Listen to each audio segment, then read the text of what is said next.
We've got news from Schefter, other reports out there that Jadarian Price is climbing up the boards of most of the teams in the NFL that are considering drafting a running back in the first two rounds in 2026 here.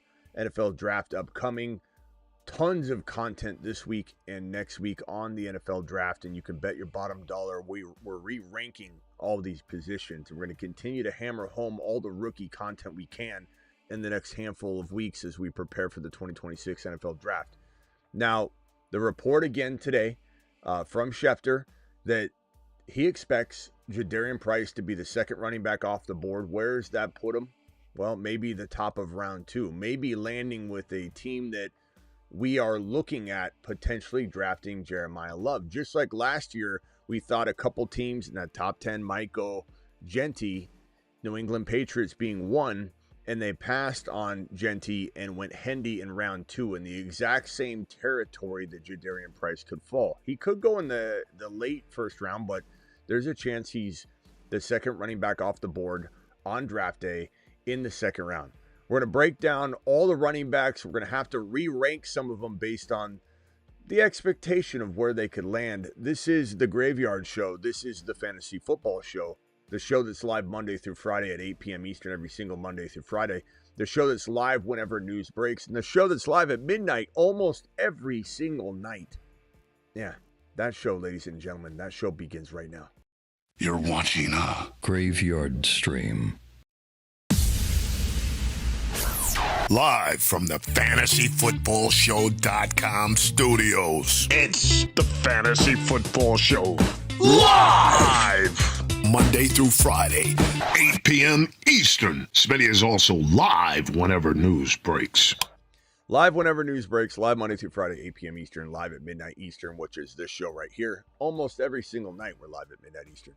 Jeremiah Love, there's no argument whether he's the number one running back in this rookie class. In fact, there's almost no argument that he's not a top 5 dynasty running back in 2026 and beyond. In fact, there's almost no argument that he's not in the 4 to 7 range for redraft, all running backs included. A top 4 or 5 rookie running back season, not of the rookies, of all running backs, is in the cards for Jeremiah Love.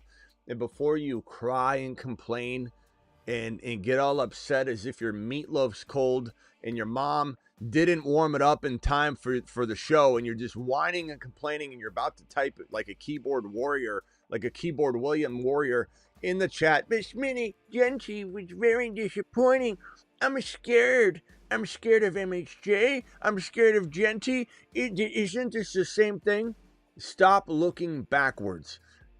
Genty has nothing to do with this situation. MHJ has nothing to do with this situation. This is the next Bijan Robinson, and Bijan Robinson has nothing to do with this situation. Remember Bijan Robinson's rookie season? Number 9, I said he'd be 1, 2, or 3. No one was higher on Bijan than me, and no one took a bigger lap or L than I did his rookie year when he finished running back 9. We were early on that one, and I take full responsibility. I've taken my lap on it. And to be honest, I'm not that embarrassed. I don't really feel bad about my miss on Bijan rookie season because Arthur Smith got in the way. I don't think we're dealing with that. Now, the Giants could be the likely culprit to kind of throw a wrench into the situation if he did go to New York and they just didn't know what to do with both Scatterboo and Love. And if you say, well, they draft him, high enough. Like if he was to go number 5, Smitty, they'd certainly use him. And that is the thinking for sure. If he went number 5 to the Giants, you most likely are going to use the player, right? Well, the same thing was said about Bijan. There is a risk. There's always going to be a risk with rookies. And Matt Nagy's probably the worst offensive coordinator in the National Football League. So there's some concerns here. But the thing about it is I'm 100% going to take the chance that he, A, doesn't maybe land in New York, and B, if he does, he'll be used right. There's so many variables at play, almost all of them of which describe Love as having a top 5 running back season, if you ask me.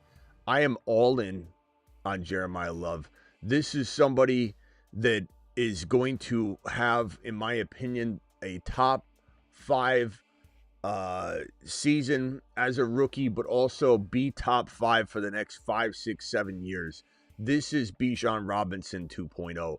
This is a combination of Jahmyr Gibbs meets Bijan Robinson, meets a couple other players. I don't want to say like Lev Bell necessarily, because no one really starts and stops like Lev Bell did. Walker kind of does it. Achane can. But this really is the only running back that makes me say Lev Bell when I try and describe some of his skill sets. He's so good in space, and Love is just a generational talent. And I think people kind of get caught in this, fear zone of, I don't want what happened to Bijan. I don't want what happened to Genty. I don't want what happened to MHJ to bite me, because maybe rookies are... No, just stop. It has nothing to do with it. Every situation is case by case. Because you burned your hand on a stove yesterday doesn't mean that if you use the stove today, you're going to burn your hand, unless you're an imbecile. At the end of the day, this is a top 4 or 5 redraft player, and we're here having both a dynasty and redraft conversation. But the fact that anybody even hesitates to put him in the top 5 in dynasty is mind-boggling, because he's top 4, top 3 in redraft. Now, my redraft order does go this way, and it can shift around. I'll tell you that right now. The only thing that feels locked in, and I think this is for everybody, and if this isn't for you, I don't know what to tell you. You're probably watching the wrong channel. You might want to turn it off and go watch Fantasy Football for Beginners. This is 1 and 2. We don't know which order. Anybody acting like it's one or the other is crazy. It's one or the other. It's Gibbs, it's Bijan, it's Bijan, it's Gibbs. My personal rank is number 1 Gibbs, number 1. This is 1A, this is 1A, but almost if you had to divide it up, it'd be 1A, 1B overall, okay? The number 3 player, because this is 1 and 2, is going to be, in my opinion, Genty. Now, there is very much a world where Jeremiah Love is an equal at the same rate, where we're saying this is a tie, doesn't matter. This is a tie, doesn't matter. You could throw Achane in here. Some of you are going to say CMC. I'm fine with that. I don't have it. You do what you want. Achane's in this mix. Hampton's in this mix. Walker and potentially JT, and there are definitely more RBs in the mix for being in this 3, 4, 5 conversation, not in the 1, 2. Genty could actually, and I love Jeremiah Love, but I don't think Love is going to breach tier 1 as a rookie. I think he's going to be hanging on either right below, and he's got a hand on the tier, but he's not in it, but he's trying to pull himself up. Love has that kind of capability as a rookie to try and get into this tier and be hanging on, maybe with 2 hands. Genty's the only running back in the entire National Football League. I would say Achane if his situation didn't change so much. I think he's going to be fighting to get back to where he was, not go above and beyond where he was. Genty's the only one that, if all goes well, could climb into the bottom of this tier, not climbing on and hanging on, inside. He's one of the boys inside the top 3 in a tier break from everybody else. And that upside, that potential Genty has to be there, is why I rank Genty 3 and Love 4. But this is my redraft ranking. Gibbs, Bijan, Genty, Love. Achane's probably next. I could definitely argue a whole bunch of different things, but we're not going to go there today. Today, we're here to talk about the rookies, but I wanted to talk about that redraft ranking so that you get a feel for how much I love Jeremiah Love in redraft and in dynasty.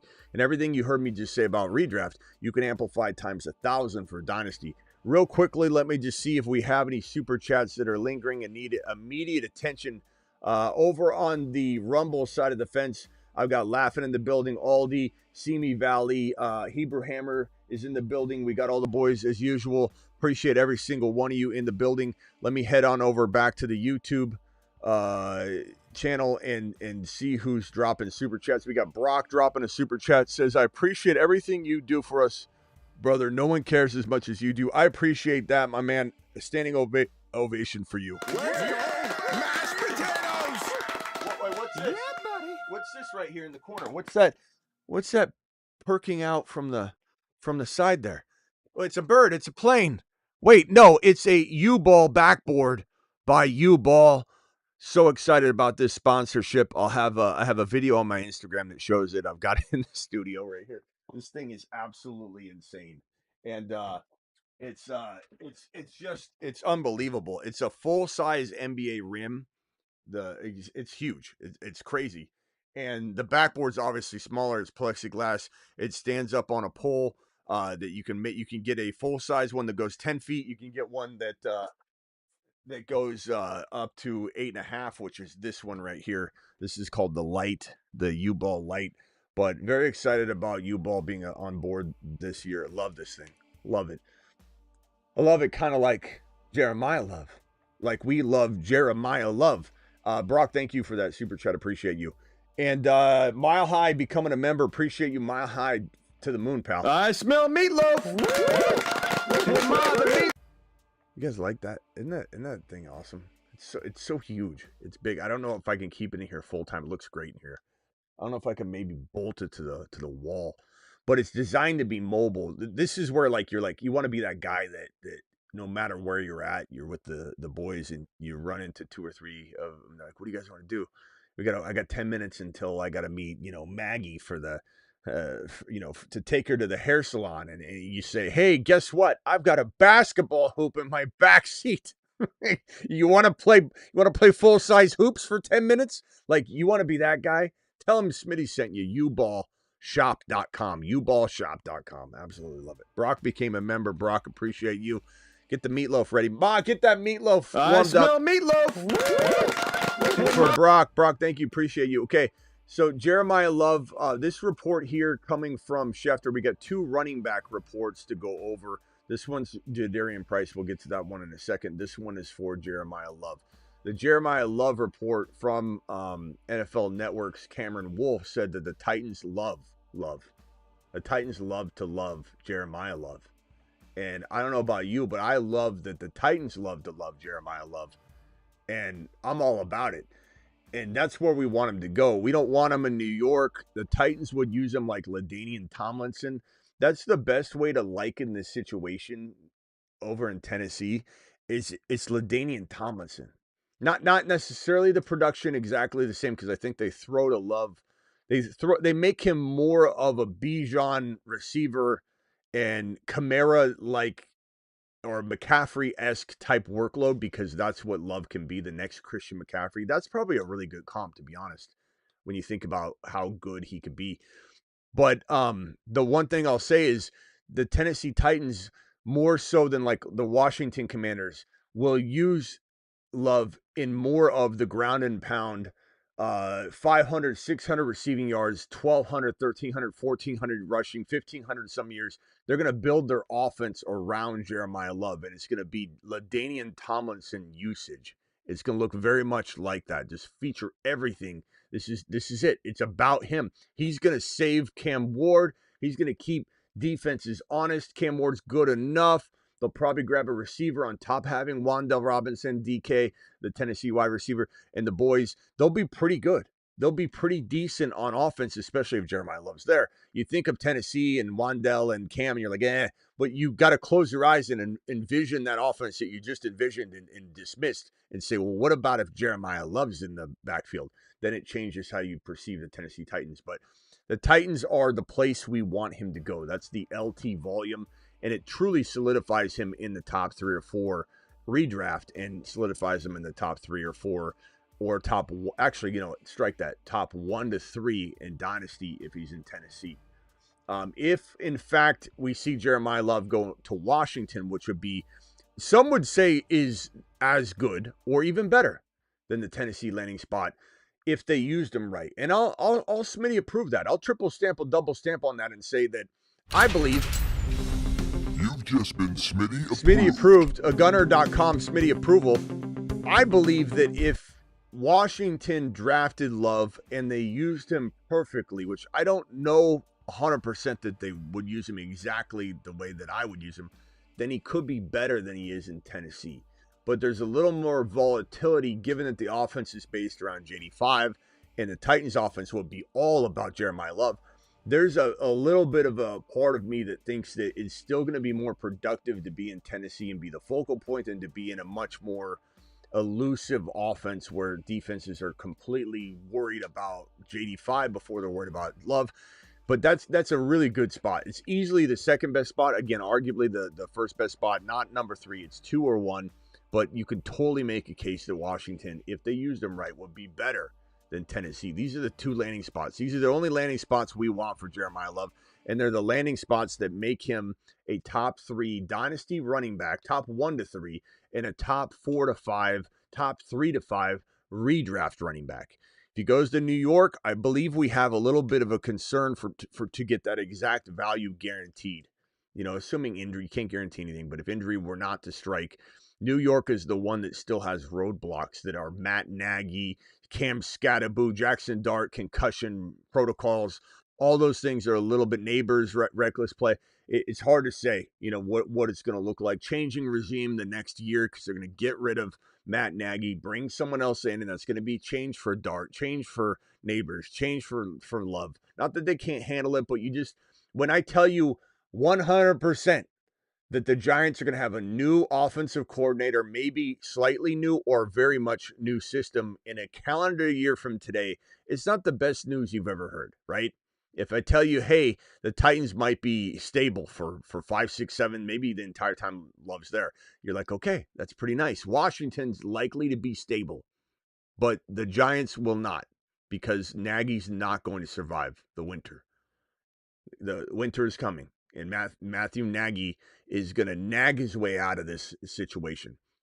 But back to reality, back to life. We've got Hammer dropping a $50 super chat. He says, Smitty, it's hammer time, I'm pretty sure. It's hammer time.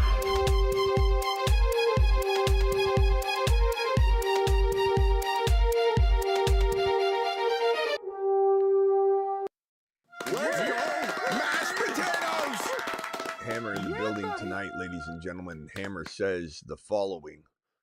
Hammer, think of a Dynasty Channel topic. Appreciate Smitty as always. I could see Green Bay, Minnesota, and Washington as top teams to snag a running back. Can I see Gibbs calc video? Appreciate it. Can I see the Gibbs calc video? Oh yeah, the Gibbs calculation.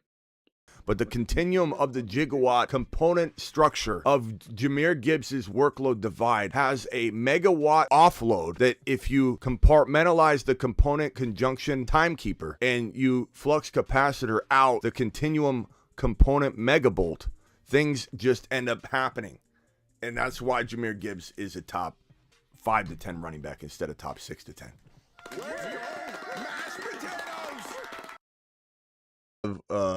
We have these videos as well. I don't know if you've seen these, Hammer. If my buttons will work. Got him.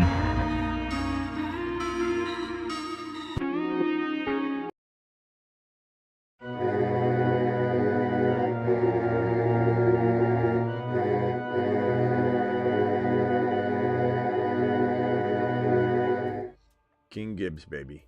Okay, so let's get to work here. So we all know Love. I just wanted to map out Love's value because it'd be stupid to come in here and be like, oh, Jeremiah Love's one, let's move on. Like, you still want to know, okay, what are you thinking about Love, Smitty?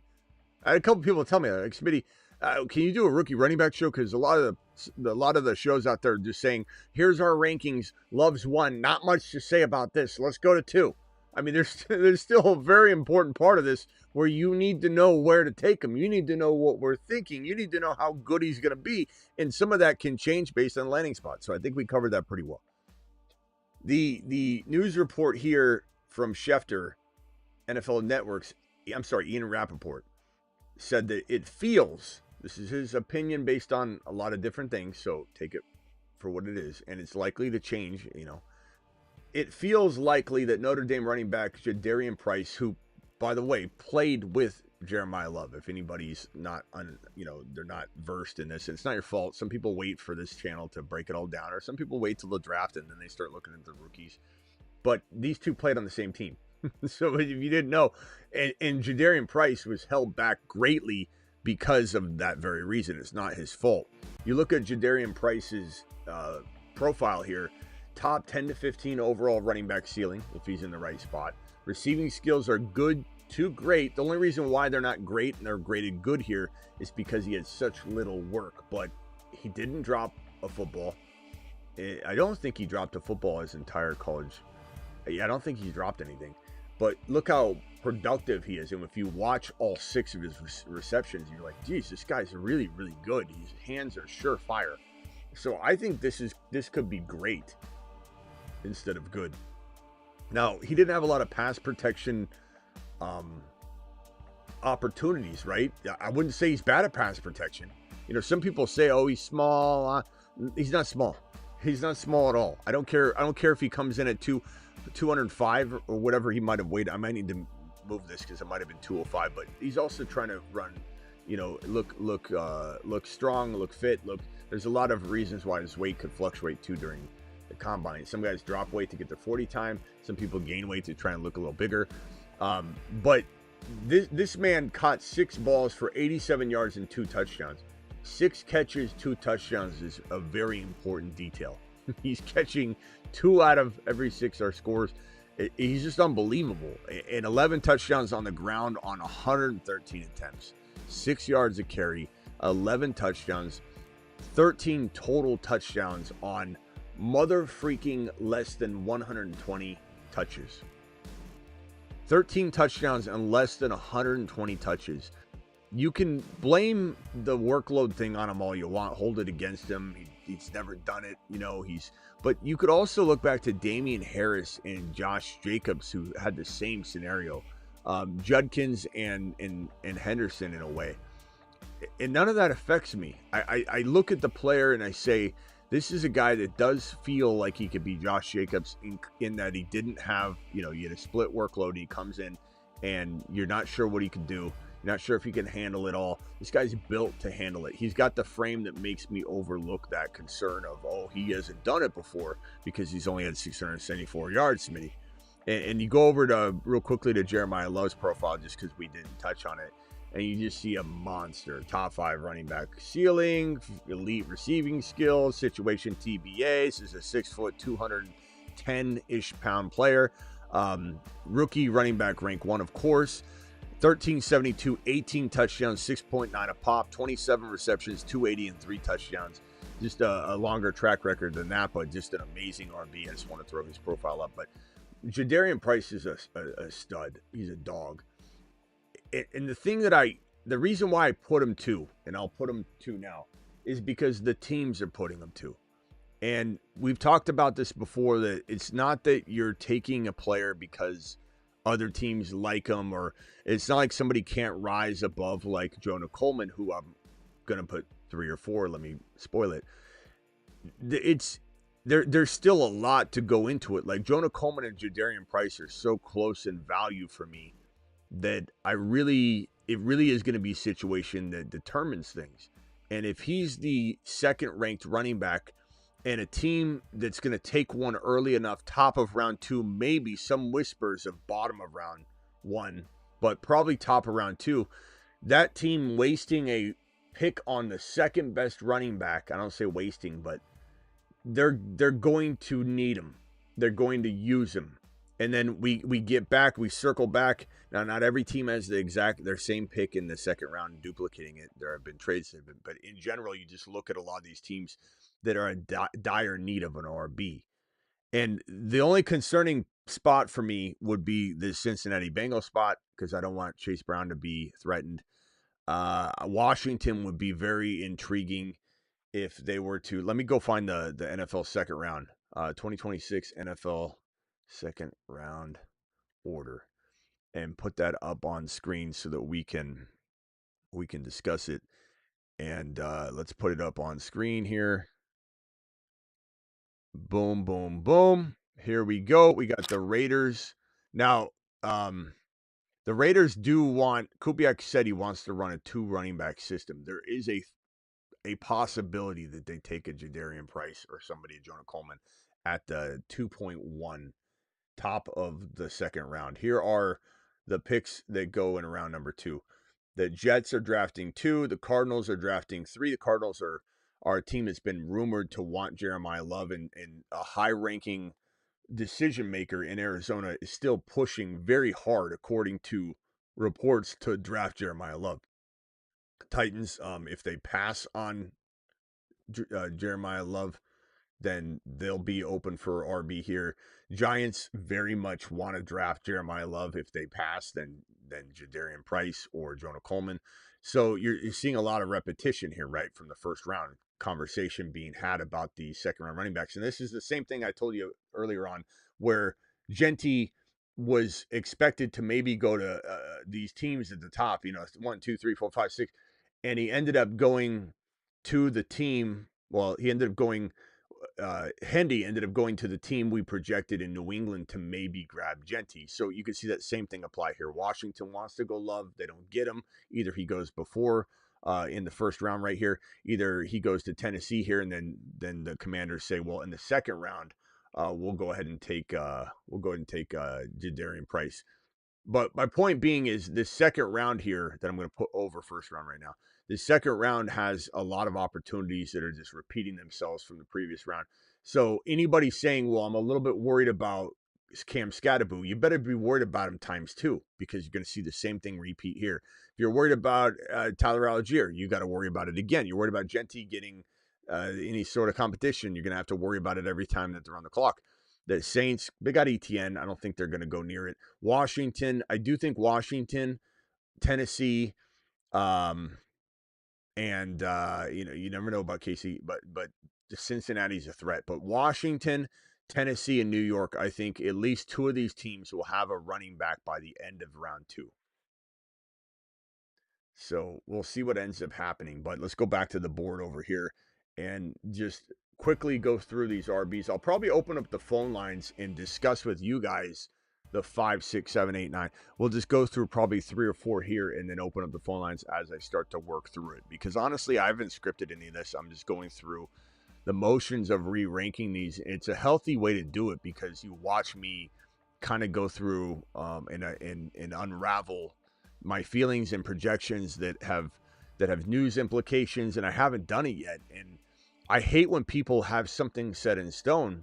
At least that's the way I like to do my show, is impromptu, because then you get a real sense of how my mind's working and how close it is. If I don't know who my number 3 and 4 yet, and I don't, I mean, I know Jonah Coleman's probably 3, but I haven't even come up with it yet. You're seeing my process. You're seeing me do it live. That's why we always yell, do it live, like Bill O'Reilly screamed so many years back. We say it not just because it's funny or just because Bill does it, but we do it live here on the channel. No one else does what we do. Show sheets. I haven't written a show sheet in my life. If I ever do, like, go on as a guest on another show and they send me a show sheet, I'm like, what in the hell is this thing? I'm not going to read this. I'm just going to show up, ask me questions, and we do it live. Mashed potatoes! Yeah, buddy. Show sheet. What is this? What is this Mickey Mouse stuff? All right. So Jadarian Price, where he goes, nobody knows. Where he goes will determine everything. If Jonah Coleman goes to the Washington Commanders and Jadarian Price goes into some crowded backfield, let's call the New York Giants, then guess who's number 2? Jonah Coleman. And I'll be honest, I think one of my favorite draft strategies right now in Underdog is drafting Jonah Coleman and Jadarian Price together, because I do believe one of them will be in a really good situation. Minnesota, will Minnesota trade down in round 1? Let me put this round 2. We will need to reference this round 2 later, so I'm going to put it right there. But will Minnesota, who drafts at 18, not wanting to take Jadarian Price here, will they move down so they can take him in the bottom of 1, or do they move up? Hard to say what they're going to do in the later rounds. Will they try and move up into a high second pick? I don't know. I do know that Minnesota could really throw a wrench into the situation if they land Jonah Coleman. If the Chicago Bears land Jonah Coleman or Jadarian Price, which is possible, that could kind of crap on our Manon guy. hype, and that's the way it goes. I mean, parades will be rained on. That's the one thing I can guarantee you is we're going to be upset about a landing spot or two from these RBs. But Price right now, until we have a Jonah Coleman landing in a better situation than Price, Jonah Coleman is 3, Price is number 2. And that's not a knock on Coleman. It's not a knock on Price if Coleman climbs above him. But that's just the nature of looking at the NFL and the teams and knowing that these teams see Jadarian Price as a starting running back in the National Football League. I believe that teams will feel that way about Jonah Coleman as well. But I believe it appears to be TBA with the threat of him falling so far that a team that doesn't view Jonah Coleman as an every down back might still draft him. And if they draft him, Jonah Coleman's in threat. You know what I'm saying? Like the further these running backs fall, the more likely a team that doesn't necessarily need one will take because he's the highest on their board. Where's my Jonah Coleman graphic? Here it is. So that's the risk you take. Now, early second round, what's beautiful about early second round running backs is that teams that take them usually don't do what the Patriots are doing, not use them. So his landing spot, his draft slot, the cost on the ROI that the team's looking to guarantee themselves or not really worry about is going to put him in a driver's seat or not. So this would be my rankings so far. It would be Love, Price, Coleman. Let's see here. I got a super chat here. Thank you, Sergio. Appreciate you. Sergio says that you dropped these 2 super chats, so I haven't replied to either one of them yet, Sergio. So let me do it now. You said, "Damn, Smitty didn't I wasn't live. LOL. Did you respond to my older super chat? Want your insight. Appreciate your help." I think you mean this one you dropped just before. So let me go through this. Made 3 trades today. Jake Ferguson 2.4 for Monty and 2.7. I don't hate it. I don't love Monty, but you know what? You could flip Monty. He's very, very decent value. And for that cost, I could get on board the Monty train at that price. So I'm not mad about that. But I would try and flip him somehow. I really would. I'd try and get like Mike Evans, try and buy an older player that can help you win a championship and win cash money. Rome for Rice and oh geez, I love that. And lastly, 3.3 for Christian Watson and David Njoku. Yeah, I love the last 2, and I'm okay with the other one, and I just try and flip them. Super flex, okay. Nice job, Sergio. Smitty approved the whole gauntlet of things that you did. You've just been Smitty approved. And yeah, so nice work, bro. But I love the last 2 that you did. They're fantastic. Hammer, thanks again for that $50 hauler. Appreciate you. And when we open up phone lines, and whoever jumps on, we can discuss what kind of Dynasty show we're going to do. Hammer might have already said what he would maybe want. Anybody dropping a 50 watt or whatever, tends to get a little priority on what kind of show they might want to see on the Dynasty channel.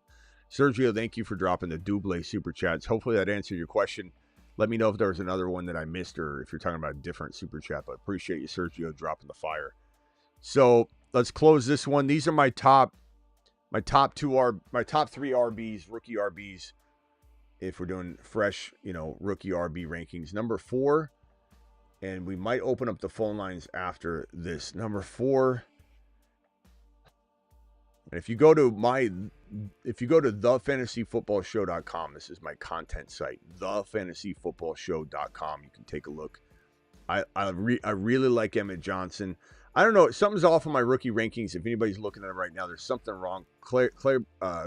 Claiborne climbed way too high. I like him a lot, but he shouldn't be ranking. There's something wrong with Jonah Coleman's ranking, so know that I'm going to fix that. The next ranking is either Mike Washington or Emmett Johnson. And in fact, I'll probably put them both here, and then we'll open the phone lines for the rest. I would probably say with my 4 and 5, Emmett Johnson and Mike Washington. I like them both, man. I almost want to put them as a tie. I really, really love Emmett. Emmett is such a smooth operator. He feels like the kind of RB that if he gets a chance, he will absolutely thrive. But I feel like he also looks like an RB that people could potentially pass over and not put him in a position to start right away. Mike Washington is going to be boom or bust to a degree. I don't know how many teams look at his combine where he destroyed the combine. I don't know how many teams look at the combine and say, this guy's going to translate 100% and we're going to draft him to be that guy. I don't know where his graphic is, so let me go to the Moon Man list where I know he is. The Moon Men, dropping loads in outer space. I think I was graphic. We put him on the mid-season monster board, but I know I have the image over Space here. Monsters. He was on the Moon Man list, but he's on the mid-season monster now because we know he's got so much upside to explode. We'll put M Wash, not to be confused with P Wash, but then again they might work for the same washing company that are gonna, you know, they'll wash your fantasy football entry fee. Let's see here. If things don't work out, they'll wash it. I think it'd probably go. I don't know. Part of me wants to put.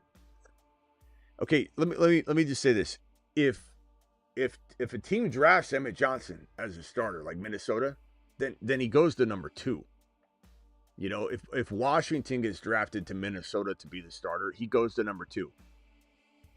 You know, like, assuming Price doesn't go somewhere better, like Washington. So Price goes to Washington or Coleman goes to Washington, and not to confuse Washington. Okay, Commanders.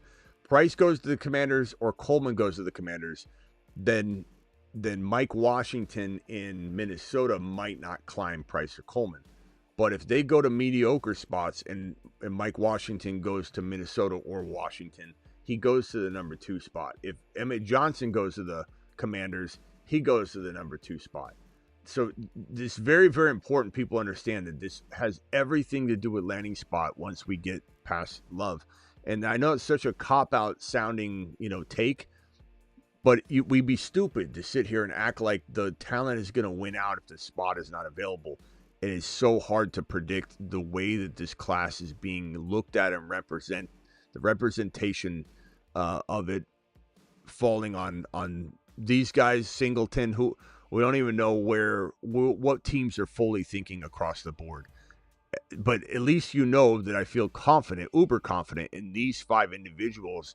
Well, these 4, of course, we feel, you know, like he's going to be top 1, 2, 3 dynasty player. But Price, Washington, Coleman, Johnson, if one of them lands in a great place, they will go to the moon. He'll go to Andromeda Galaxy, Love. But whichever one of these 4 running backs, Price, Coleman, Washington, Johnson, land in an ideal spot, Minnesota, Washington, Tennessee, they're going to the moon. And that's just it. There's really no, Smitty, it's going to be. You can't say that. There's unfortunately no answer here other than we're waiting and beholden to the landing spots. I wish it was different. Sometimes I have taken really strong stances on RBs before, and rookie RBs, and that's normally great. But this particular year, we can't. There's no way to. Phone lines are open. Dial in. Let's discuss 6 through 10. Call into the show. Call into the show.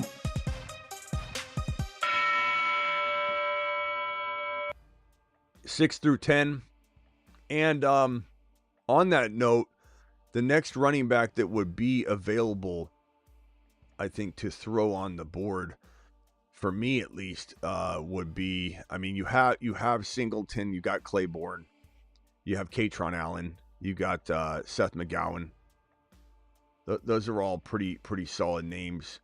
Like Moss a little bit.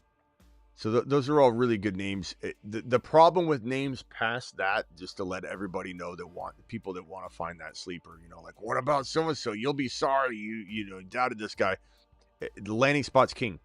If one of these more unknown players like McGowan or whatever land in Minnesota as a starting running back, then we have a new story to tell, and definitely a re-ranking needs to take place immediately. So just know that.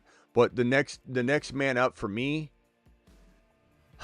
would probably be, what did I say? Coleman, Katron Allen. I like Allen a lot. Allen or Claiborne. Claiborne's interesting because I'll probably put Allen here because Allen has more of a likelihood to be drafted as a starter. Allen's just got a better chance, Katron Allen, of being drafted to be a team starter than Claiborne. Claiborne, if he goes to a very rare select group of landing spots, one of those being Miami, Mike McDaniel, now known as Malibu Mike. Claiborne has a little bit of that Achane type of size and speed and elusiveness that I think you'd have to have a very special coach with a certain kind of offensive architecture that would allow Claiborne to thrive in and to trust him. You know, similar to how Sean Payton trusted Kamara, which might have changed the trajectory of every running back situation we know of. We might never see Jahmyr Gibbs ever become Jahmyr Gibbs, or, you know, if we didn't see Kamara, you know, get trusted at his size and everything. So, you know, it's going to take that kind of coach or situation. I think Katron Allen, Claiborne, Singleton, still got upside. You know, we haven't been as high on Singleton as many other people because at first he was like a top 3 running back in certain parts of the offseason. Now no one's even talking about him at all, and he's dropped off the map. But he's still got a lot of talent. So we'd say Singleton, Claiborne, Katron Allen, McGowan. McGowan's good. And then I would say maybe Moss. And the order, I'm not necessarily putting them in order, but these are just, I think, and again, this comes down to the team, what the team see. If the team's viewed one of these guys better than we're ranking him, then, and he gets drafted into a very, very solid place where he could, you know, rise up, then he's going to rise up on my rankings because, like I said, we're beholden to these landing spots. But I think this is probably, let me see, McGowan. And put McGowan on here real quickly, and then I'll go over to the phone line. I'll go to Travis, then over to Hammer. Got McGowan. How do you spell that? Gowan. Okay. Gowan. McGowan. There we go. So McGowan. Travis, you're live. Anything you want to say about the top 5, and then any of the guys I listed below, or somebody you would like to add? I just don't know what teams are going to see him high enough to really add him. Yeah, so can you hear me all right? I got different headphones on right now. You're good. I'm charging my other ones. Okay. Yeah, so I got Love, Price, 1, 2. It just makes sense, like you were talking about. Price will be drafted second, probably. I still have Washington third and then Coleman fourth, but I think you're right. Coleman will probably be drafted first, and he's kind of he can do it all. I mean, he's really good all-around back. Emmett Johnson fifth, so I think those 5 are pretty set in stone. Yeah, it's easy to want to throw. It's easy to want to throw somebody higher, but then you really got to get into that thinking of like, what are the teams doing? Yeah, it's not realistic. It's like the path for Claiborne is not good. He needs to land with Mike McDaniel or someone like that. That's like, Claiborne's gonna be used like Achane. And if that happens, then we're on board. Like, we see it. It's hiding in the weeds. You can't bank on it. You understand it. You got to have the knowledge to act on it quickly if it ends up happening. Katron Allen, the same thing. If he goes to the right spot and he's trusted to be like the Vikings' potential future, we have the knowledge to know that he's ready to go. But we just can't. Singleton too. If he goes to the Vikings to start or eventually start, then we're on top of it. But we can't really put him higher until those landing spots allow us to. Can I just throw you my next 4 or 5 or whatever? But I guess I'll just fire off the rest of my top 12 quick. I actually put Singleton next just because of the speed and the talent, and just because I'm not really high on other people. I wonder if maybe he lands on the right spot, it can work. But all these guys are kind of interchangeable. Then after that, Allen, then Claiborne, then McGowan. And to close out the top 10, I had Randall. Yeah, Randall's 6'5". He's just a big guy. Yeah, he's definitely worth being on the list. And then I like Randall. The last 2, my next 2 I had was Jim Miller out of Alabama, and then Heidenreich out of Navy. A lot of people talk about him because he's kind of like a Swiss Army knife, they call him. Yeah. And he does a lot. I think in the passing game he'll do a lot. So those are kind of my top 12. After that, you got Taylor, Moss, and the 2 Indiana guys. I like Moss. It's kind of a grab bag. Yeah. Yeah, Randall deserves to be on here. Allen, Claiborne, Randall, Singleton, McGowan, Moss. I personally don't think anybody else, unless I'm missing somebody I'm looking at my rankings about, is going to grab enough draft capital to really be, I don't know. Yeah, and I mean, even this, I could be the wrong. back end of the top 10, top 12, a couple of them could go undrafted. It's hard to know how many guys will be drafted. I mean, chances are they'll be picked up by someone just because, people need running backs, people need bodies. But the undrafted free agents will be interesting this year too. Yeah. Yeah. Hammer, what are your thoughts on this crew right here? Yeah, with the running back, it's definitely almost more so than any position, I'd say, landing base. I mean, Judkins, if you just look at what he did, unfortunately, again, if you're on a bad team, you're trailing, you're running back. So, but I like Washington a lot to be that guy in the SEC every week. That's kind of where I will look at competition from, like, quality of opponents. And I mean, he's like slim, but I mean, he's a big dude at 6'1", 225, and I was already sold on him before the combine. I didn't think that he ran a 4.33. That was crazy. But I do think, being in a conference does play into, prep, against, lines and how big they are. So I think that translates over from college over to the NFL. But again, it's so that you're playing against men. But I like Washington a lot. But Price is still my number 2, just because if you watch Notre Dame, like when they change, you wouldn't even really notice. Like, that's how good both of them are. Yeah, they're obviously really, Love's on they're really good. They're both really good. Yeah, Love's on another level. Yeah, you're right. But Price is just, we didn't. It's easy to say, hey, you don't have the resume, you won't hold up. Like that is easy. That's an easy thing to say. And I have gone on record before saying I will never be tricked by a running back without volume again. Because when we talk about this a lot, but Antonio Gibson, Washington Commander, running back, had no volume at all in college. It was like non-existent. He wasn't really a running back. He wasn't really He was a position switch. Yeah. Right? Well, we always do this. We always forget what the numbers are, and then you end up looking them up again. But it was something like 30 career. He never had a season with more than 30 receptions, and he never had a season with more than like 40 rushes or something like that. That's Antonio Gibson. Yeah, you're right. It was crazy.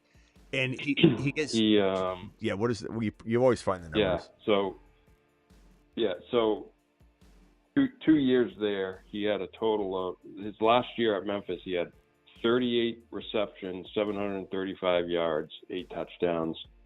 So 38. And rushing 33 rushing attempts. So basically even. So never had more than 40 in either receptions or rushes in any one season, right?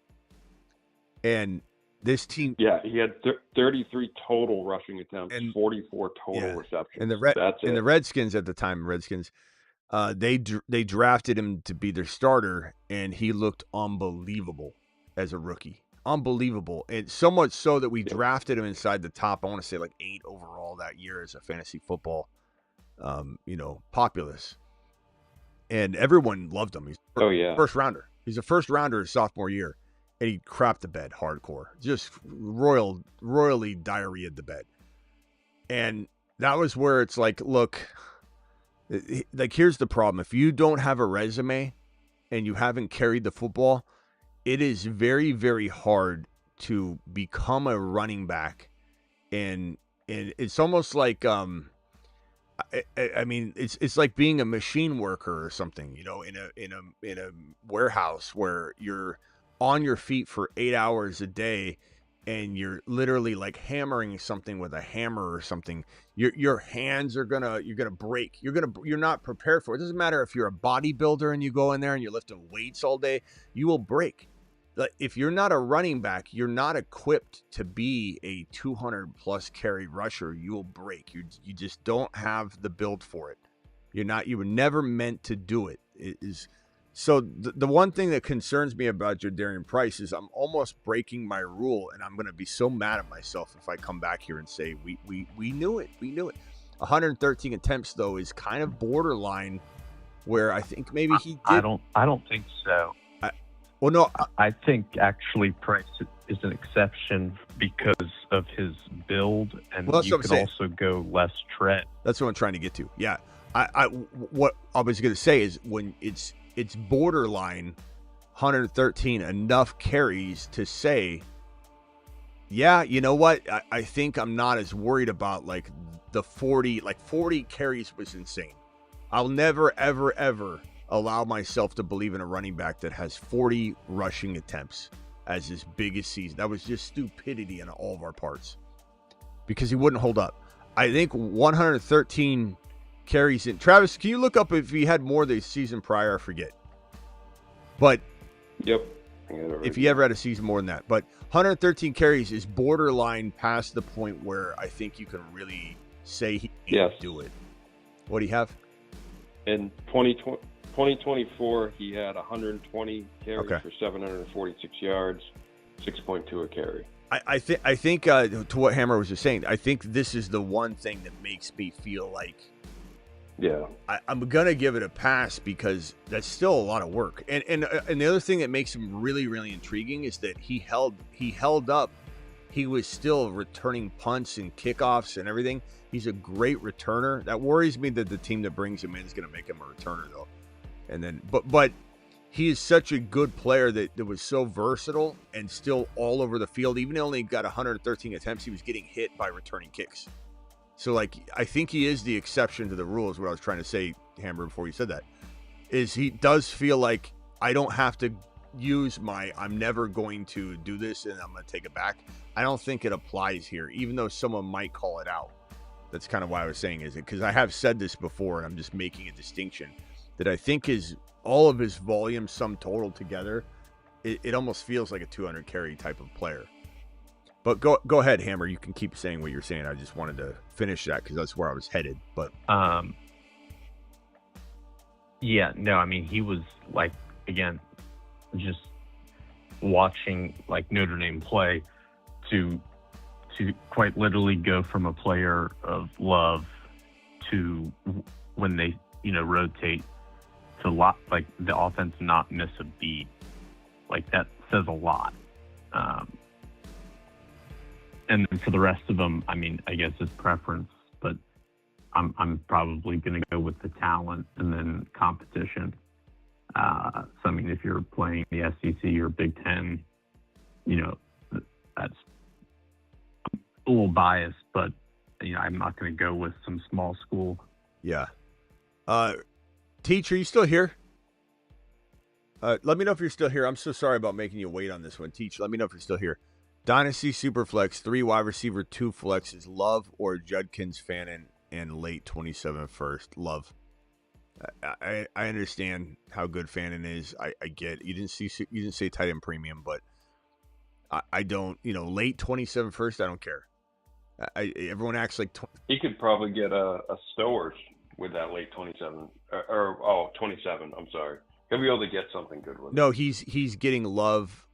Or he's taking Judkins, Fannin, and then 27 first. So I'm getting rid of all of it to get Love, but I'm not even hesitating. Teach, I'm not even hesitating at all. Sorry about the wait on that one. Give you a standing ovation. You want meatloaf or you want mashed potatoes? You too. Mashed potatoes. Yeah, buddy. All right. Yeah, easy call. You give up a lot more for Love, even, right? I mean, you could flip him and get a ton more, yeah, if you wanted to then flip Love. Yeah. But I don't know that I want to. I mean, bro, that's a gold mine. Take it and run. 27 for I don't care. I give up 3 first rounders and something significant like Fannin and 3 first round. Like, I mean that's what's so weird about every dynasty league. They're all so different. Some people hold on to their picks like they're gold. Some people literally will not surrender. Like you offer 2 first round picks for Jamar Chase and they're laughing in your face in any league I do. But everyone's league's a little different, so you got to try and get away with what you can get away with. And it's hard to give a blanket piece of advice again in a dynasty league, like, hey, what can you get for this? It's like, try and work your way up to what I'm saying. Don't just surrender 3 first-rounders for Jeremiah Love. But that's what it would cost in leagues that I'm in. There's just no way I'm getting Jeremiah Love for 2 first-rounders or anything like that. So Jeremiah Love, to me, actually, I think has the potential to be the best. Like, his combination of, like, almost being built like an Adrian Peterson, but, like, that was, like, one of the best 40 yards just looking at it. I mean, he's insane. I mean, his ability to catch the ball. Yeah. But he's the best I've seen since, like, in my. He's Bijan. He's Bijan, man. I don't know how else to say it. But he when he puts his foot in the ground, he's like, he has that electric. Not that Bijan isn't, but he has that speed also. Yeah, bro. His spin move is like, he's so good. He's just smooth. I think Love is just, Bijan and Love are so smooth. You know, like Gibbs is electric, quick burst. Achane, quick burst. Like, that's how you describe them. Love and Bijan are finesse players that have the acceleration, but they're the kind of runners. They're so much like Lev Bell, even though Lev Bell is kind of hard to compare anybody to Lev Bell. I get it. But Lev Bell was such a smooth operator. When I think of Bijan and Love, I feel like that's the kind of player you're getting, where you're watching them like gracefully run and read the blocks and find. Would you say Genty's like a freak? You know, like, he just kind of. I'd say Genty's. He's power. I would say Genty's a top 5 overall potential Marshawn Lynch, because Marshawn Lynch was never a top 4 guy to me. He was. You have Love over Genty now?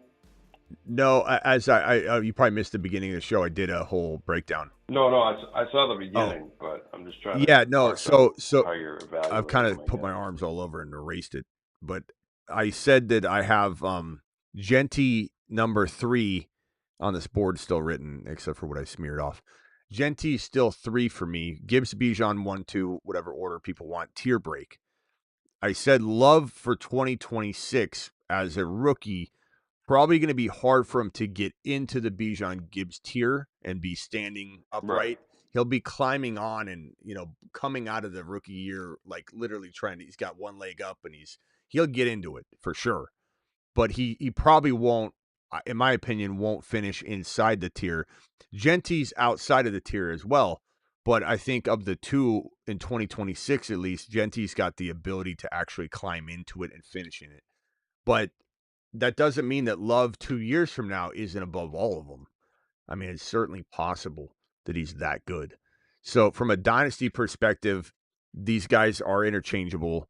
And some days I do like Love more than Genty in dynasty. Some days I like Genty over Love in dynasty. Some days, I would say in redraft, sometimes, but a little less in redraft do I feel that way. But sometimes I do. There has been a show where I ranked Love 3, I think, like a couple months ago.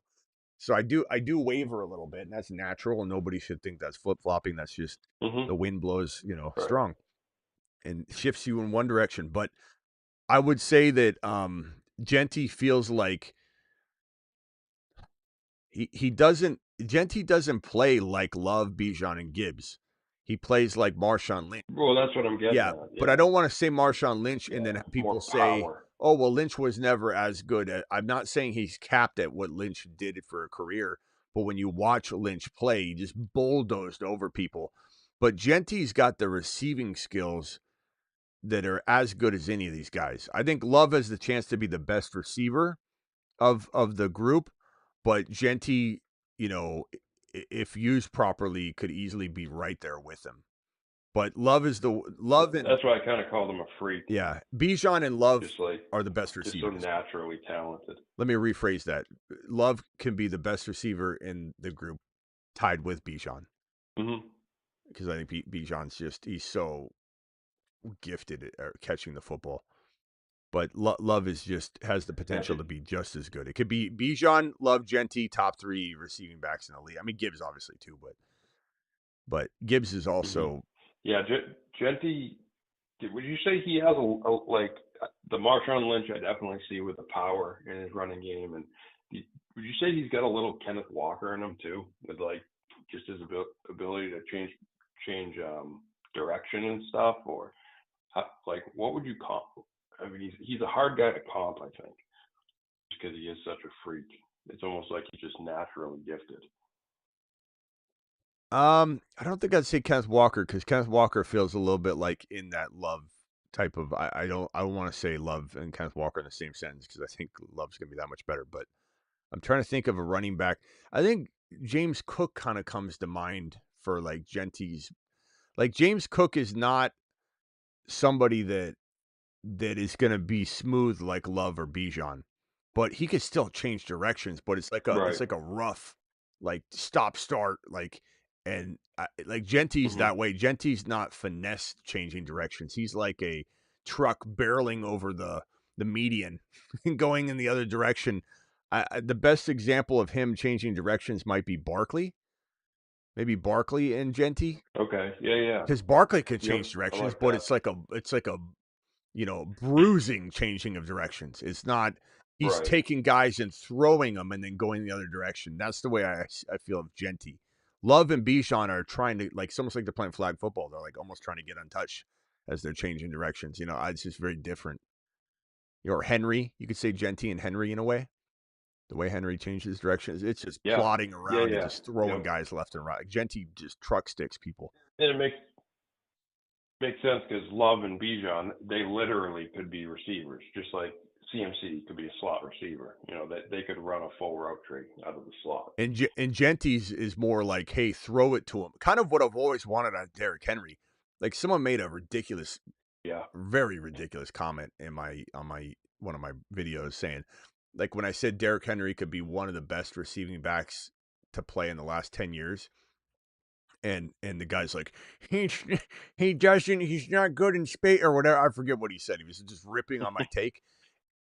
Like his ability, Henry, when you just get the football in his hands in an open space, get momentum, that makes him untouchable. He's untouchable. And unfortunately, they didn't do that in Tennessee. They didn't do it in Baltimore. I don't know why. I have no idea why, because if you just get him in the flat or you get him in any sort of open space and you let him get a little momentum, it's over. How many times did Henry catch a ball one time in a game and he went 55 yards down the field for a touchdown? So why did they use him? Yeah. And the same thing with Genty. You're not giving it to Genty and he's doing some smooth route like Bijan or something. You're getting it to him. He's taking 3 or 4 steps. He's turning the corner. He's barreling through 4 or 5 guys. I'm not saying he's not smooth. Like Genty's still very smooth, but it's just No. I think you're right on with it. Yeah, there's more power to his game for sure, and brute force. And you're right. Like the one season, Henry got more than 40 targets. He had 41 targets, 33 receptions, 398 yards. So pretty much 400 yard receiving. And all the rest of the years he gets like 18. Yeah, catches, Henry could have been. Catches. Henry could have been such a good receiving back guy. I'll take that to the end. I don't care what anybody says to me. It's not going to be the same kind of receiving production. It's going to be you get the ball in his hands and he's just barreling over people. Like that's all it is, All right, boys. Anything else, and then we'll just get on over to the Dynasty channel. Hammer, did you give a suggestion for a Dynasty video? I did not. I'll let someone else can pick. Rockout. Let's see what Rockout says. Smitty, check your DMs. Let's see what Rockout's rapping about today. What's the topic, rookie? So love. It's gonna be about love, I guess. Let's hear what Rockout's cooking tonight.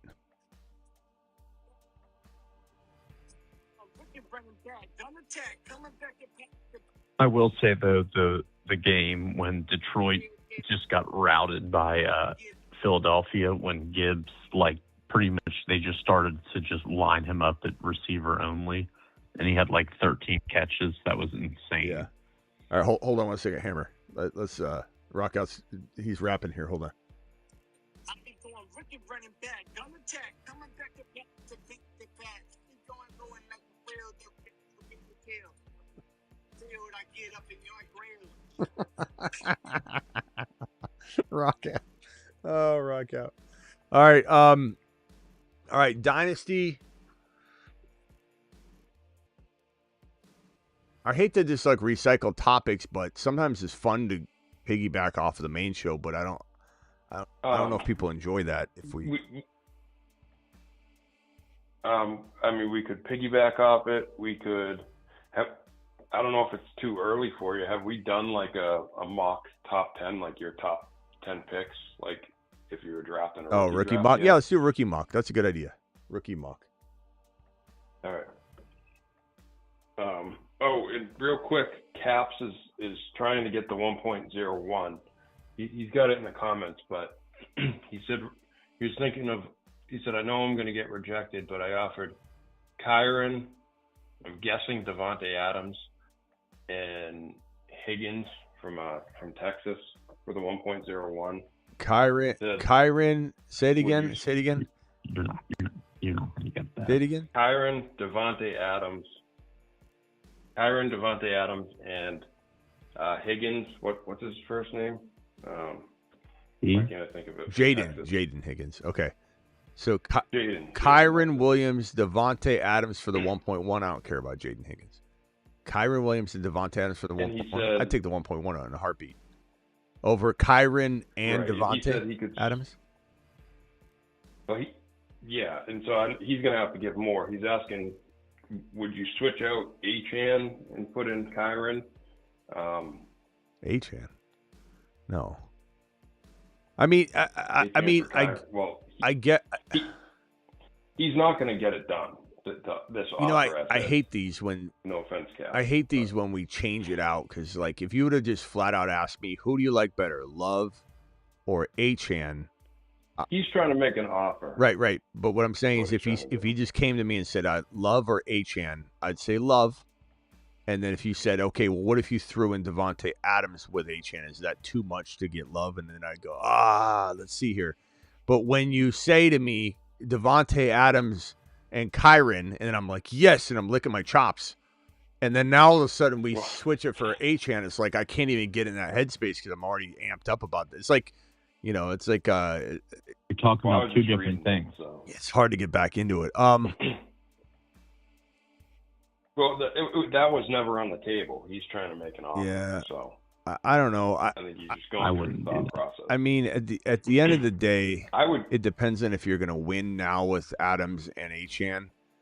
But Love is probably worth more, a calendar year from today to, especially once Adams is gone. And then it's like, what if Achane's not quite as good as Achane's going in the second round for a reason. Because we're all a little worried about what is life going to be like without Mike McDaniel and check down Tua. But he's priced perfectly, right? Like, I love Achane in round 2. At the 1-2 turn, he's fine. I love grabbing Achane as a top of round 2 guy. Right. But he's priced that way for a reason, So at the end of the day, you're looking at Love being about 10 picks, maybe more, higher than Achane in a dynasty startup a calendar year from today. And Adams might be completely irrelevant. So, I mean, it's smart to think about Love weighing more. But if you can win a lot of cash money now and you believe in Adams for one more year, then, leagues fold in 2 years. And then you have Love and you never win a championship. Whereas you can win a bunch of cash money with Adams and Achane. And then the league folds 2 years from now. And you're like, glad I didn't play for the future. I mean... I don't know. It's tough either way. It's safe to say you would give this year's 1.09, the 2028 first, and Kyron for Love, sure. Right? Smash. Yeah. That's what I'm telling them to do is try that. Yeah. Add those 2 firsts and see if you can keep your 27 first. Throw those players in and go get them. Rockout says you couldn't hear. So you can keep H. Rockout says you couldn't hear his rap. Rockout, it's hard to pull this mic out and switch it all because it messes with settings. I'll do it on this one. Just don't put music in it because my microphone filters are going to take your it's too much sound, and then it's hard to hear it. It doesn't pick it up. So if you do any in the future, just don't do music with it. That way it doesn't do this, because it's hard. It's gonna be hard to switch this mic over to play it, but I'll do it this time for you. You're the man. All right, hold on. Here we go. I be going Ricky running back, gun attack, coming back to back to back to back. I be going like the real deal. Holy damn field, I get up in your grill. All right, thank you, Rock Out. Appreciate you. But yeah, just don't include music next time, and it should not have a problem being heard, because then I'll just pick it up like it's someone talking. But when there's like it takes it out. Like if I whistle, I don't think you can hear it. Travis and Hammer might have heard it, maybe, because I don't know if the filter is applying to the phone line. But on the yeah, I heard it, but it's not. Yeah, on the YouTube channel. It's just like there's been times before where I do I've done like a whistle. I'll be like, and on the phone line they heard that, and everyone else is like, oh, we didn't hear anything. You just look stupid going.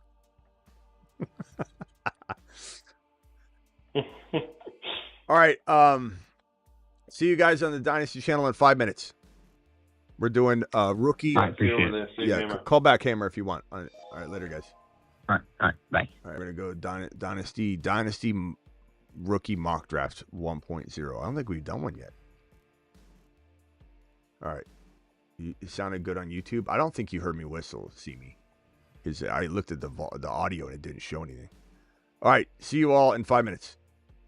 Or maybe he means Rock Out's music. All right, anybody that does a $20 super chat will extend the show 5 minutes. It'll start out with a 10-minute timer on the Dynasty channel. If we don't get any, no problem. If we do, we extend the show. See you on the Dynasty channel in 5 minutes. Link in description.